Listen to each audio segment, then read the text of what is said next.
Hi, I'm Richard Helzberg.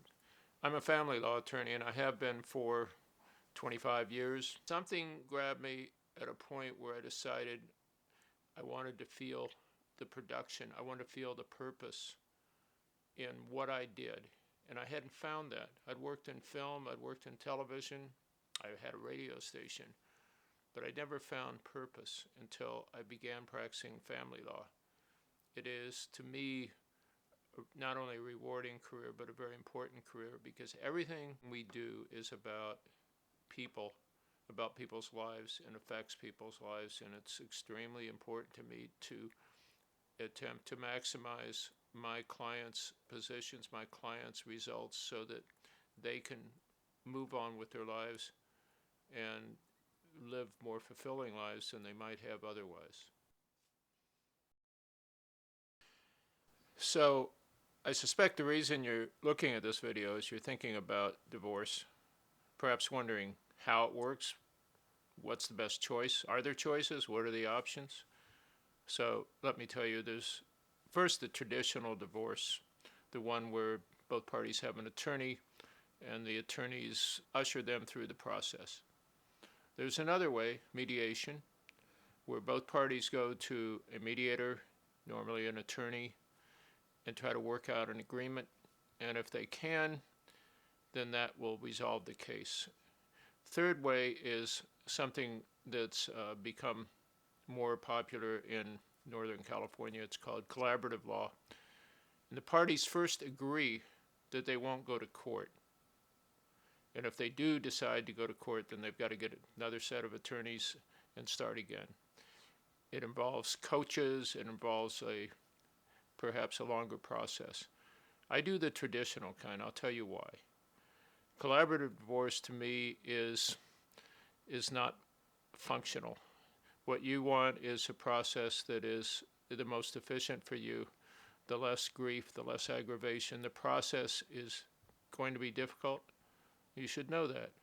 And you need somebody to stand by your side and to advocate for you, and that's what I do.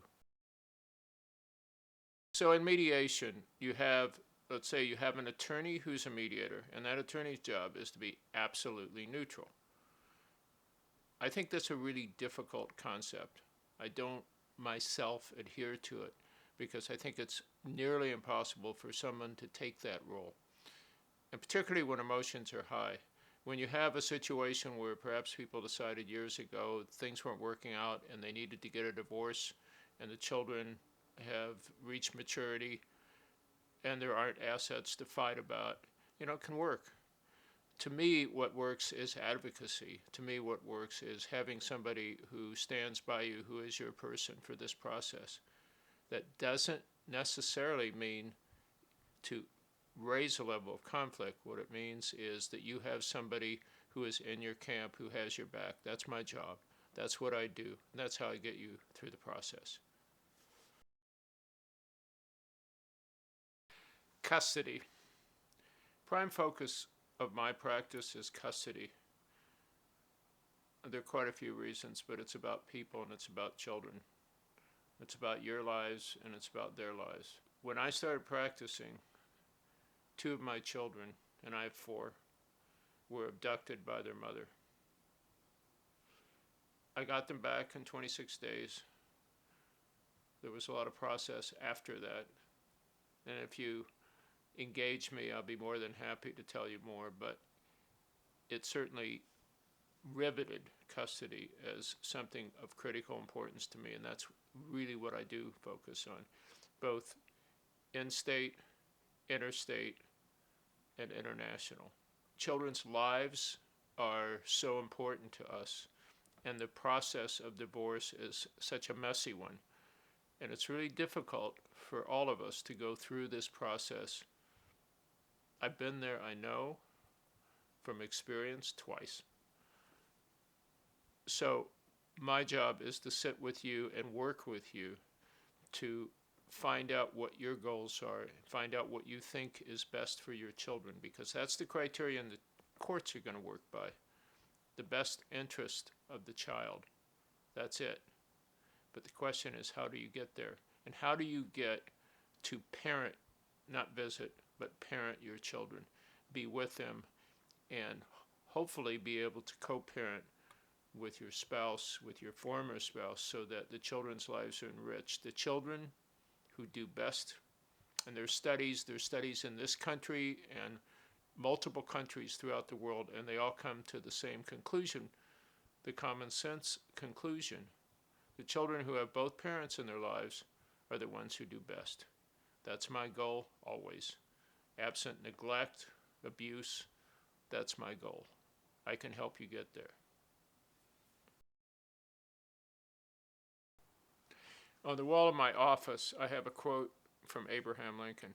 Reason it's there is when I started practicing law, an attorney I clerked for in Kansas City when I was in law school sent it to me. It was on his wall, and he was kind enough to send it to me.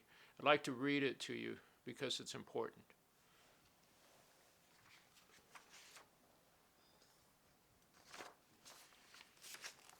It's about the lawyer as a peacemaker. Discourage litigation. Persuade your neighbors to compromise whenever you can.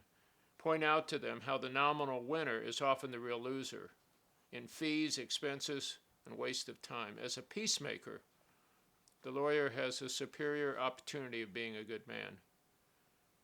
Never stir up litigation. And then he finishes, a worse man can scarcely be found than one who does this. Why is this important to me? Because it's my philosophy as well. Abraham Lincoln just said it better.